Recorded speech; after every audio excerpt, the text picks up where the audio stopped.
Welcome back to the Worldview Minute. I'm Pastor Levi Secord. In our last episode, we unpacked the biblical theological storyline throughout Genesis through Revelation and the theme of civil disobedience or civil resistance. And we've seen that at just about every major turning point in the biblical storyline, there's this conflict between the state and God's people.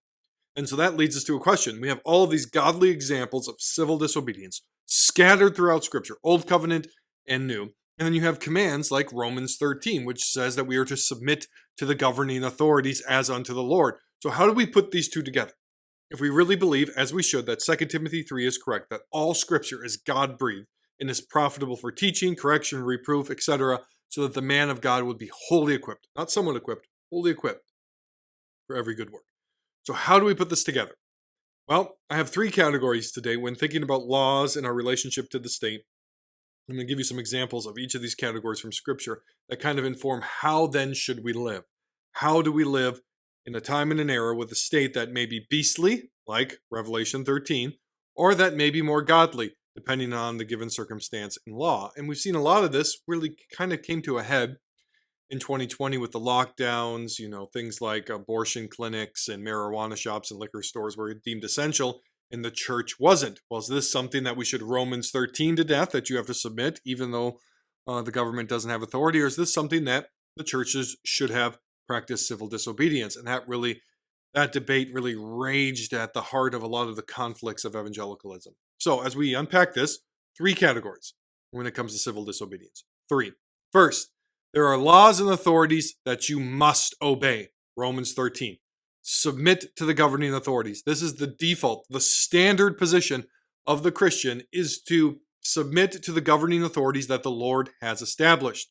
And when the government is commanding righteous things, when the government is bearing the sword in the right way, and even if obeying it is an inconvenience to you, you are duty bound before God to obey. So category number one, laws that are righteous, that are within the God-appointed sphere that God has given to the state, those you must obey even when it's an inconvenience, like paying taxes.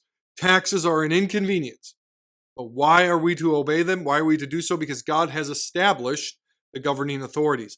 If obeying the state is an act of righteousness, it's not an unjust law, then you are free, or you are bound, you have no freedom, right? You are bound before God to obey. If you were to disobey there, then you are, as Romans 13 says, ultimately sinning against God. Not just sinning against the state, but sinning against God. So category one is pretty straightforward. These are righteous laws that are within the proper sphere of the state.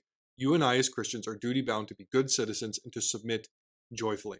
Second category. This is the category where you must disobey. If there's a law that commands you to sin, you must disobey. You have no choice again in the matter. To obey a law that commands you to sin or to disobey God, you are duty bound as a Christian to disobey that law. All right, so it makes sense here. When the Sanhedrin, again, as we pointed out in the last episode, was a governing authority and it had the power to lock up the apostles, it says to the apostles, you have to stop preaching this Jesus. And Peter says, well, you judge for yourself. Should I obey you or God? The implied answer is clear. We have to obey God rather than man. We must obey God rather than man. So if there is a law in the books that in obeying it you are disobeying God, the proper response for the Christian is always to disobey the state, because ultimately we obey the state to obey God. If in obeying the state we are actually disobeying God, we can't obey the state. So we have plenty of examples for that. Acts 5, Daniel's prayer, where he's commanded in Babylon to not pray. And he goes and he finds that window and he prays 3 times a day where everyone can see him. He's intentionally disobeying. Why? Because he knows there's an authority higher than the state and that the state's authority only comes down through God.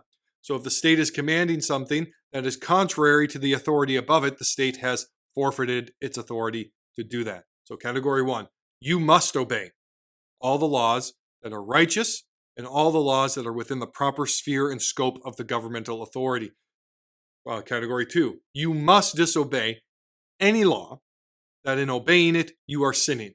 You have no choice before God. For if you were to obey an unjust or an unrighteous law, a law that requires you to sin, you are now sinning before God. All right, so I wish life was that easy. I I wish that those were the only two categories, that everything would be clearly black and white. But there's this third category I want us to consider here, and we find examples of this in Scripture. We're going to dive into this one a little deeper. That there are areas in life, that there are times in life where as a Christian you are not bound before God to obey the state, and you're not bound before God to disobey the state, but rather you are free before God to either obey or disobey the state. You're like, whoa, whoa, whoa, whoa, whoa, Levi. What, when, and how do we determine that? Well, when the government is commanding something it has no right to demand, but in obeying it, you are not sinning.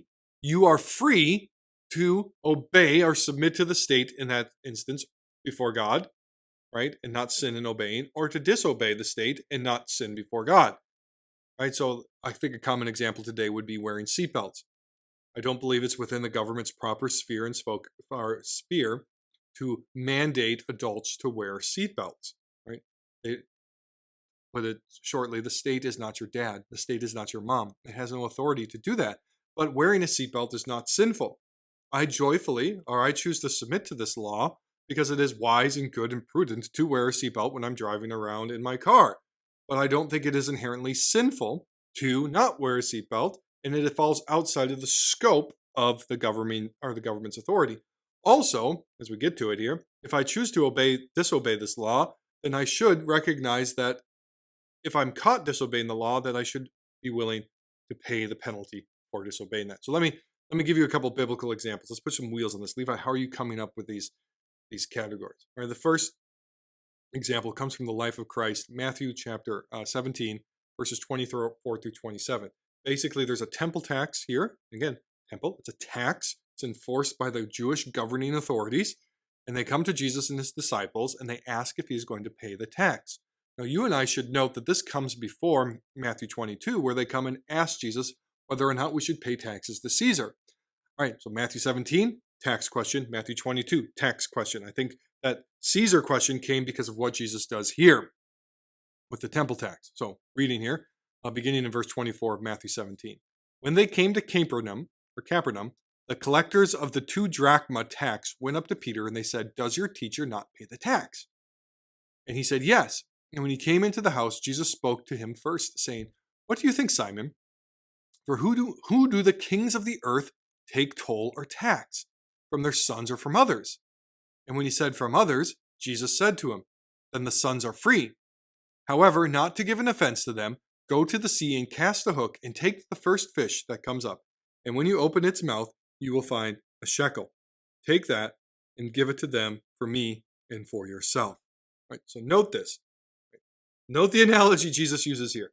He says, do kings of the earth, so he's not limiting this discussion to just the Jewish people, just the Jewish ruling authorities. He says the kings of the earth, who do they collect taxes from? Their own family, their own children, or from everyone else? The answer is everyone else. He's like, then the sons are free. Jesus says right here, you are free, Peter. You and I are free to not pay this tax. Later on, he's going to say, pay your taxes to Caesar. But here he says, you are free to not pay this tax. Some of this is bound up in the changing of the temple, with Jesus being the fulfillment of the temple. But paying a tax to the state is not inherently sinful. Jesus then miraculously provides the temple tax. But the key thing we're seeing here is that the state is asking something of Jesus and his disciples that it no longer has the authority to do. But in obeying it, the people are not sinning. And so Jesus says you are free to do so. You are free to either pay it or to not pay it. Okay? Track with me here, but he says, let's go ahead and pay it so as to not cause an offense. In other words, Jesus is saying this specific conflict isn't worth the trouble that it will cause, so we're going to pay the tax, even though before God we are free as sons to not obey this. And so this establishes an important principle for us, that there are sometimes the government asks something from us that we are free before God to not obey, but we need to weigh the cost, whether or not the disobedience in this situation is worth it or not. And so when we talk about things like seatbelt laws, like I just said, disobeying that and the cost, it's just not really worth it. It's a good principle to wear your seatbelt anyways. But when you talk about things like segregation, which was an unjust and evil law, but in obeying it, right, when if an African American obeyed that law and didn't drink at a white drinking fountain, he wasn't sinning. And yet they practiced civil disobedience. Why? Because the law was so unjust, it was worth the cost of disobeying. Now, I know some of you are looking at the temple tax here, and you're probably saying something because I've heard this objection before. Levi, that's only in the religious realm of life. Well, first of all, people didn't think in a secular and religious dichotomy like we do today in the biblical times. But let me give you an example of the same principle of being free to obey or disobey a direct command from a governing official and to not be in sin either way. And this comes from 2 Kings chapter 1, verses 9 through 12. I'll read a little bit to you. The king sent to him, that's to Elijah, a captain of 50 men, and with his 50, he went up to Elijah, who was sitting on the top of a hill. And he said to him, O man of God, the king says, come down. But Elijah answered the captain of 50, and he said, If I am a man of God, let fire come down from heaven and consume you and your 50. Then fire came down from heaven and consumed him and his 50. Again, the king sent to him another captain of 50 men with his 50. And he answered to him and said, O man of God, this is the king's order, come down quickly. And Elijah answered them, If I am a man of God, let fire come down from heaven and consume you and your 50. And then what happens? Fire comes down from heaven. Now, the third time, another group comes out to Elijah, and this man begs for mercy, and Elijah actually comes down and does not have God bring fire down upon him. But literally, what is the king commanding Elijah here? He's commanding him about the most neutral thing you could command someone to do. Come down from the hill and come with us. To come down from the hill was not sinful, as Elijah eventually does. To stay up on the hill and to refuse the king's command, to disobey it, is also not sinful, as God vindicates Elijah twice by consuming the 100 individuals who came to get him. And so what we have here, we could get more examples, but we have this command issued by a governing authority, even a governing authority of Israel, and the prophet is before God vindicated for disobeying, and then also eventually obeys. So what is this third category? There are situations in life where the government oversteps its bounds, where it is commanding a thing that God has not given it the authority to command, and you as an individual are free before God to act according to your conscience and according to your wisdom to decide, is this law worth disobeying? I am free as a son or daughter of God to obey or disobey the state here with my understanding of what are the cost-benefit ratio. So when you look about something like wearing masks, wearing a mask during COVID was not inherently sinful. Not wearing a mask is also not inherently sinful. Did the state have the right? Does the state have the right to make you wear a mask wherever you go? My answer to that question is no. But in some situations in 2020, because I had to go see someone or something like that, I wore the mask. At other times, I defied the order. Why? Because I was free before God to do one or the other. And so this is the more gray area of life. So wisdom must dictate here. Is this worth civil disobedience? Is it worth the fine? Am I going to be willing to accept the consequences and the fallout of disobeying? Here are 3 categories of civil disobedience. 1, our baseline, that we submit to governing authorities, particularly when they are fulfilling their God-given function in executing righteous laws. 2, we are bound before God to disobey any law that in obeying it we would be sinning. And 3rd, we are free before God and our consciences are free to either obey or disobey laws where the state is overstepping its bound, and in obeying it, you are neither sinning or you are not sinning against God. And there you must rely upon biblical wisdom and shrewdness to determine when should I obey and when should I not. That's the Christian worldview. And so we apply scripture to this complex area of life. And on that 3rd category, good Christians are often going to disagree as to when is it worthwhile to obey and when is it worthwhile to disobey. So putting that all together, the Bible offers us guidance here. All of Scripture is breathed out by God so that we could think through when are we to obey and when are we to disobey. This has been the long-standing Protestant tradition. We are here as a people, as Protestants, who protested authority, who rebelled against authority, that there's a whole train of writing of the Protestant tradition of civil disobedience and just war theory and rebellion and all of those things that we have inherited that we often take for granted. Our forefathers have thought through this carefully, and we should not just abandon it and try to make it up all on our own. So I thank you for listening here today as we continue to unpack the Christian worldview and apply it to all of life, 1 minute at a time.